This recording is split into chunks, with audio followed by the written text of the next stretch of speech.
I'm no babysitter. I am, but I don't do this job because I like kids. The family pays me well. More than a college student could ask for a quick buck. I'm not an expert on anything, but over the years, I learned caution and resilience. When I was 15, I took babysitting classes and a self-defense course. I remember thinking back then that if anything ever went wrong, I'd know what to do.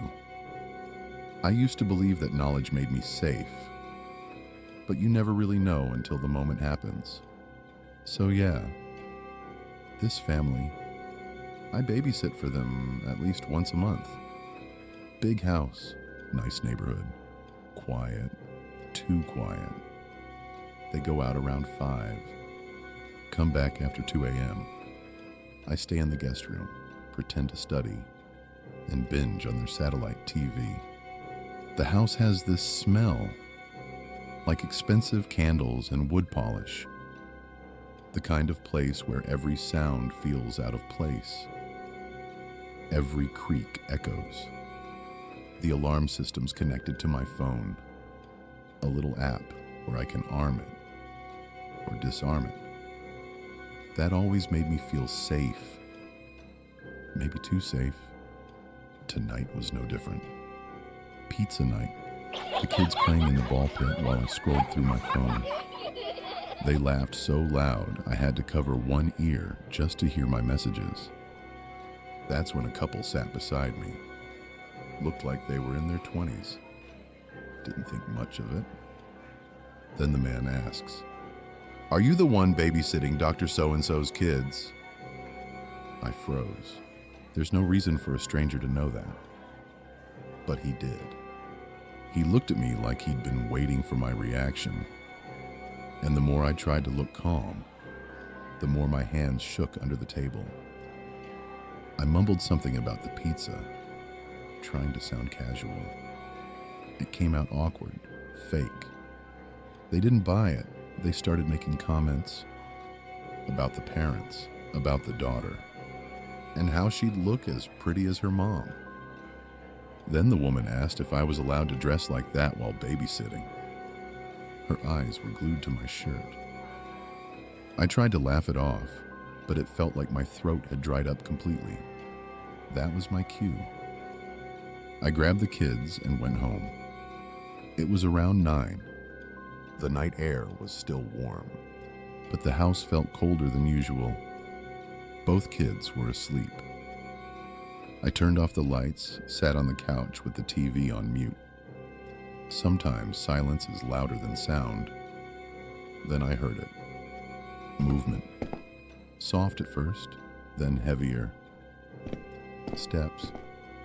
I told myself it was nothing. The wind, a branch. Anything but someone. The doorknob rattled. Once. Then again. Violently. I was alone, with 2 kids upstairs. No way I was opening that door. I grabbed my taser. My hands were sweating so bad it almost slipped. Then the back door rattled too. Harder, like someone testing both entrances at once. My brain was racing.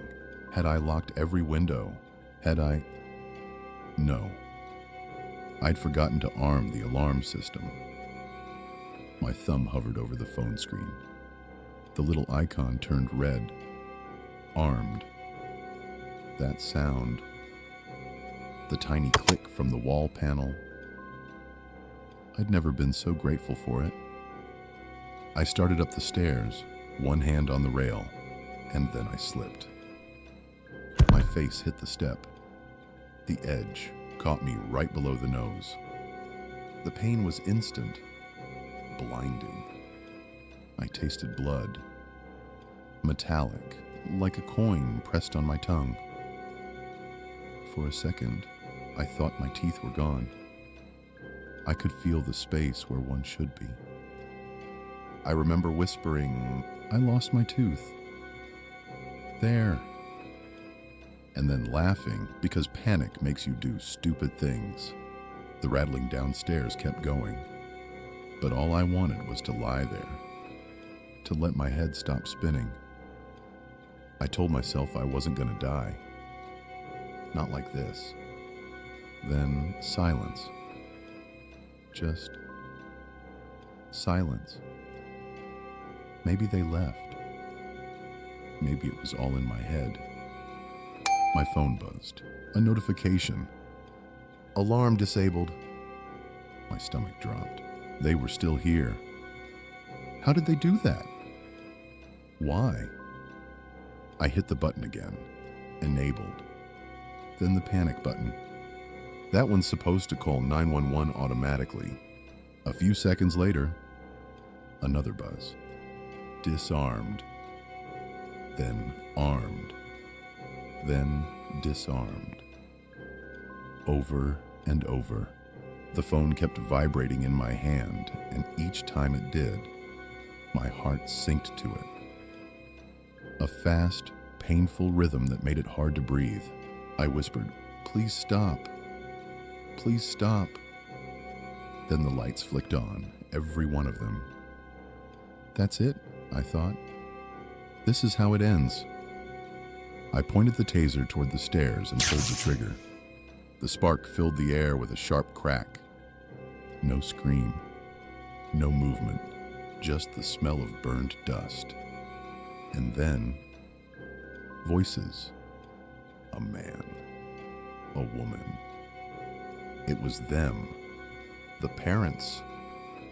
They had the same app, the same control, and I'd been locking them out. When I realized it, my knees gave out. I started crying.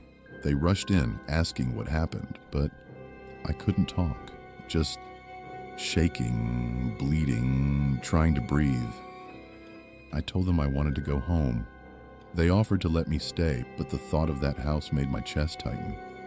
They drove me back. No one spoke the whole way.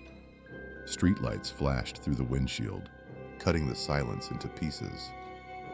When we stopped, the mom turned to me. She smiled.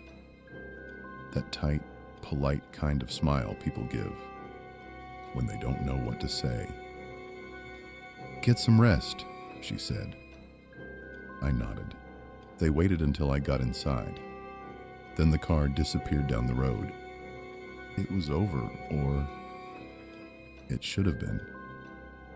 I washed my face, watched the blood swirl down the sink. Every sound in my apartment felt too loud. The fridge, the clock, my own heartbeat. I sat on the couch, phone in hand. No messages, no missed calls. Then, the notification sound. One new message. 3 dots blinking. Then the words appeared. "Good job. Lying through your teeth." I stared at the screen until it dimmed. The room went dark again. And for the first time that night, I realized I'd never told anyone about the missing tooth.